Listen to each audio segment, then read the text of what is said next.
Mga kababayan, Assalamualaikum.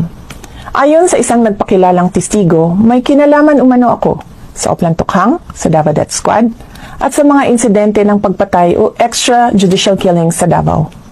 Bago ang script na ito, sa mga taon na nagsilbi ako bilang Vice Mayor at Mayor ng Davao City, ni minsan ay hindi naugnay ang aking pangalan sa isyong ito. Bigla na lang nagkaroon ng testigo laban sa akin nang mahalal ako na Vice President. At kabilang na nga ako ngayon sa mga akusado sa International Criminal Court. Maliban sa tiyempo, malinaw na sadyang pinilit lang na maidugtong ang pangalan ko sa isyong ito para ako maging akusado sa ICC. Ang pagpupumilit ng ICC na pakialaman ang ating hudikatura ay panghihimasok sa ating soberanya. Paglapasangan ito sa dignidad ng mga Pilipino at sa karangalan ng Pilipinas. Wala na itong debate sa testigo at mga tao na nakapalikod sa kanya. Mag-file kayo ng kasong murder laban sa akin dito sa Pilipinas.